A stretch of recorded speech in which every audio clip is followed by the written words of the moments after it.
Você já se perguntou por que uma mulher sozinha ainda incomoda tanto? Por que a imagem de uma mulher sem um homem ao lado ainda causa mais inquietação do que compaixão, mais julgamento do que liberdade? A resposta não está apenas na sociedade, ela habita o inconsciente coletivo, onde séculos de repressão feminina se enraizaram como verdades absolutas. E talvez, como Freud sugeriu, a repressão mais perigosa não é a que nos impõem, mas a que aceitamos sem perceber. A mulher que escolhe caminhar só, sem marido, sem namorado, sem alguém, é vista com um tipo de estranheza silenciosa. Não por ser solitária, mas por não parecer desesperada para deixar de ser. Ela rompe uma fantasia construída há milênios, a de que a mulher precisa ser complemento, jamais centro. Freud diria que esta ruptura ameaça o narcisismo masculino enraizado, aquele que deseja, acima de tudo, ser necessário. Quando ela não precisa, o espelho se quebra, e os fragmentos machucam o orgulho de quem nunca aprendeu a lidar com o feminino como potência autônoma. A verdade que ninguém conta, porque dá medo demais encarar, é que muitas dessas mulheres não estão apenas sobrevivendo, elas estão florescendo, descobrindo desejos que foram silenciados, ouvindo suas próprias vozes sem filtros e enfrentando a solidão como quem encara um espelho e diz: agora eu vejo quem eu sou. E esse processo, embora doloroso, é um dos mais profundos atos de liberdade psíquica. Como Freud apontava, o desconforto é o primeiro sinal de que algo novo está nascendo dentro de nós, mas ao redor dela, o mundo reage. Tentam empurrar histórias de fracasso, tristeza ou desequilíbrio emocional. Projetam nela a sombra do que temem ser. Independentes demais para agradar, livres demais para controlar. E é exatamente aí que nasce a força oculta dessas mulheres. Elas não são um erro do sistema. Elas são a falha na matriz que revela onde o sistema mente.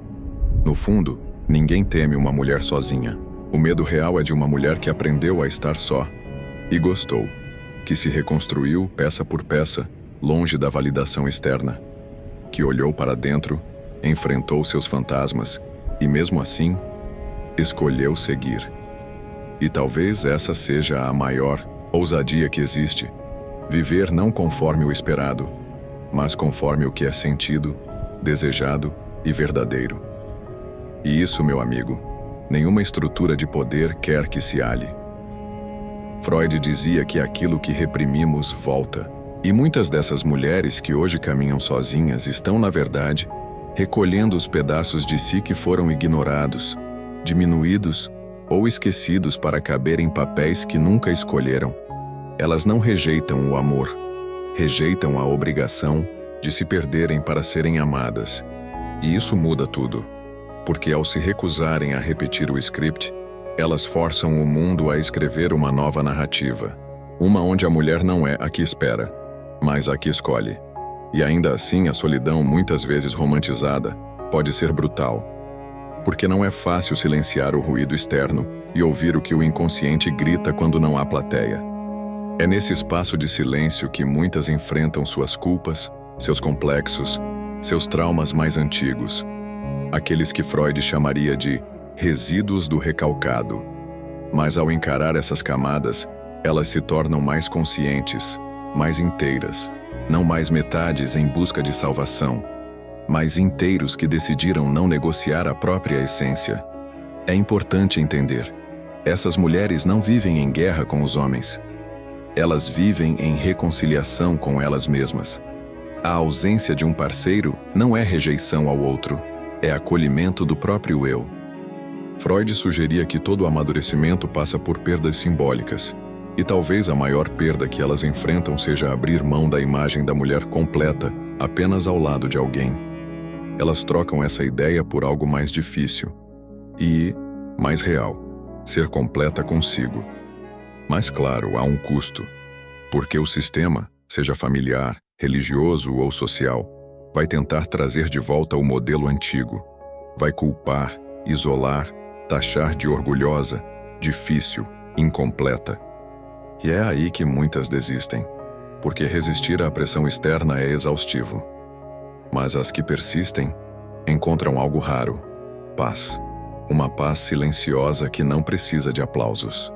que nasce do reconhecimento de si, que não depende mais de aprovação, apenas de presença. E sabe o mais curioso? Essas mulheres, muitas vezes invisíveis, são as que mais inspiram em silêncio. Elas não se anunciam como revolução, mas são. Elas não gritam por liberdade. Elas vivem como se já fossem livres. E isso para muitos é imperdoável. Porque uma mulher que vive só, feliz, sem depender, expõe todas as dependências que os outros ainda fingem não ter. Mas você já parou para pensar: por que isso incomoda tanto?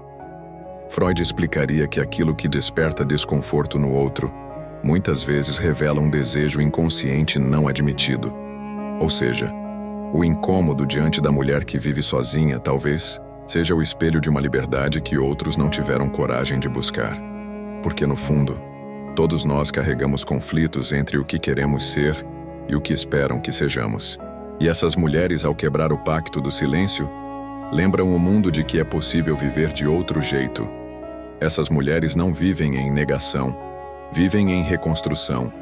E cada pequena escolha, como dormir sem culpa, sair sem justificar, comer sozinha num restaurante ou viajar apenas com a própria companhia, é um ato de reinvenção.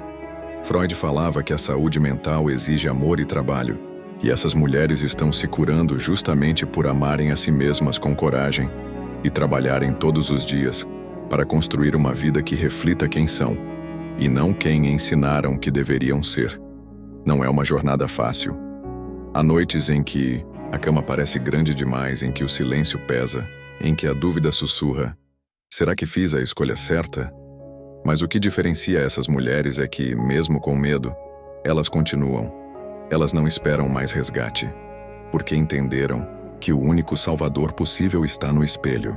E essa é uma revolução silenciosa, mas imensa. O dia em que você para de implorar amor e começa a construí-lo dentro de si. E no fundo, a maior força que essas mulheres carregam não está na ausência de um homem, mas na presença real e profunda de uma identidade reencontrada.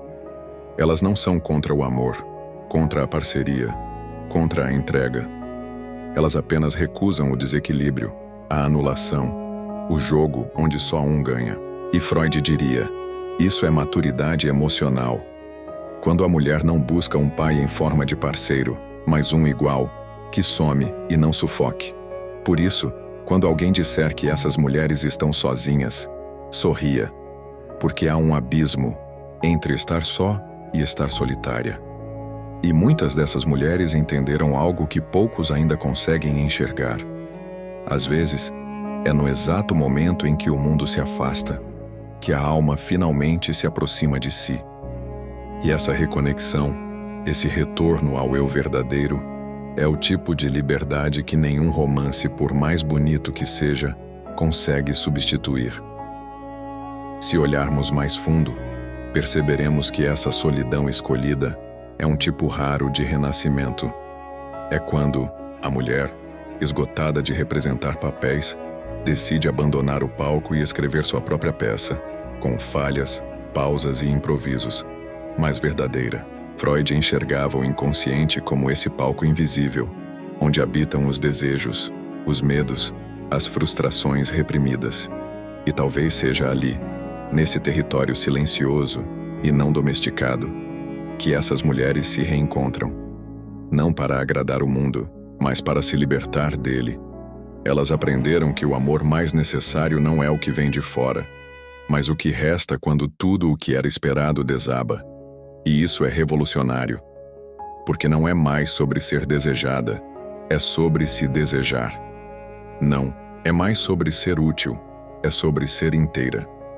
Freud falava de pulsões, forças interiores que nos movem. Essas mulheres canalizam essa energia não para agradar os outros, mas para cuidar de si, evoluir, existir com mais presença, mais lucidez, mais força. É comum que a sociedade tente rotular essas mulheres como frias, difíceis, mal resolvidas. Mas o que elas carregam não é frieza, é consciência. E isso assusta. Porque ao se recusarem a viver no automático, elas escancaram a farsa de muitas vidas montadas. A verdade é que há mais coragem em sentar sozinha na mesa do que em se perder dentro de um relacionamento só para não parecer incompleta. Freud chamaria isso de retorno ao princípio de realidade. Encarar a vida como ela é, e não como fantasiosamente desejamos que seja. Então, da próxima vez que você vir uma mulher caminhando sozinha, não sinta pena, sinta respeito. Porque por trás de cada passo firme, há uma história de desapego, de enfrentamento, de cura. E o que elas fazem, mesmo sem perceber, é abrir caminho para que outras possam seguir. Porque quando uma mulher escolhe viver por si, ela liberta muitas que ainda acreditam que precisam de permissão para existir. E talvez esse seja o maior segredo que ninguém conta. O universo não isolou essas mulheres como punição. Ele as afastou do ruído, das distrações, das ilusões, para que enfim pudessem ouvir a própria alma. E quando a alma fala, o mundo inteiro silencia. Porque ali, naquele instante de autoconhecimento profundo, nasce algo que nenhuma carência, nenhum abandono, nenhuma crítica pode destruir. A mulher que se escolheu,